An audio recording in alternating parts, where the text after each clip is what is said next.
So, being a global affairs major, having this extensive background in national security, I'm not going to let you leave here without asking you about threats and the world we face. President Obama will be inaugurated for his second term in just over a month. We've seen over the past couple months change of leadership in China. We've seen renewed tensions in the Middle East, possible resurgence of Al Qaeda in places like Libya. Uh, what is going to be, you think, the dominant theme of his next term in terms of foreign policy, in terms of the biggest threat we face, and what will dominate the news coverage?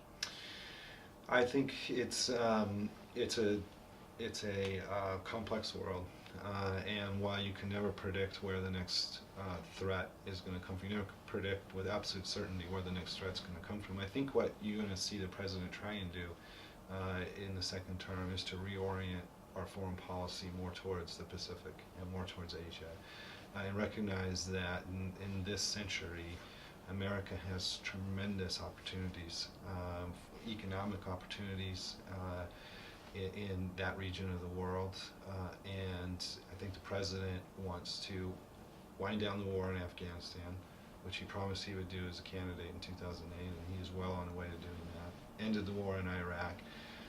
He has decimated the leadership of Al Qaeda, even though the threat persists.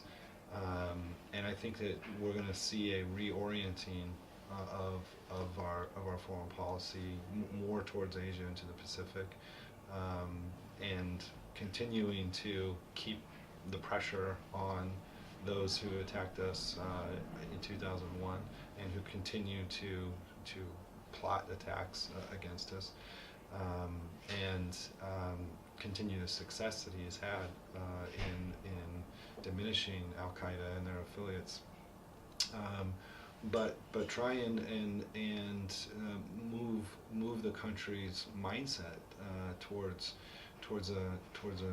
the new challenges that we face economically and geopolitically into this century.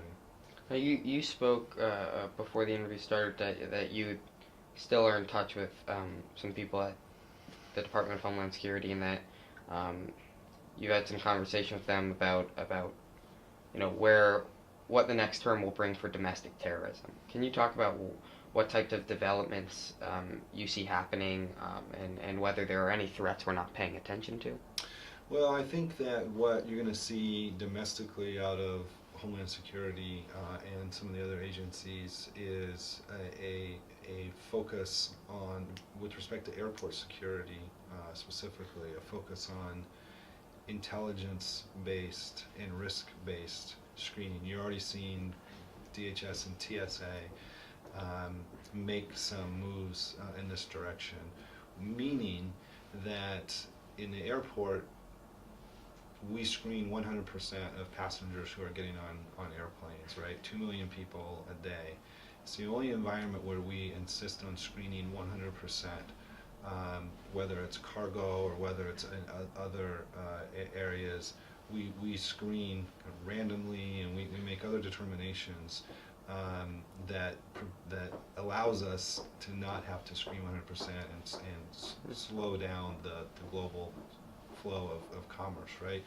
But in the airport, we're still screening 100% of passengers, and I think what you're going to see in the second term, and even as in this new year, is a expedited process by which the country eventually moves to a risk-based screening of passengers, and that will come through biometrics and people identifying who they are more so than they do now with just a boarding pass and a driver's license, but that we will have certainty of identity, and then we can concentrate on the people for whom we don't have certainty of identity, and that is going to be a real quantum leap forward for security domestically, but related to the global threats that we face.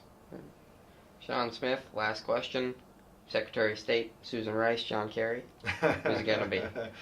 Well, I'm a big fan and and friendly with Susan Rice, so Ambassador Rice. So I'm probably biased on this, but I think she would make a tremendous Secretary of State, and I hope that she ends up in that position.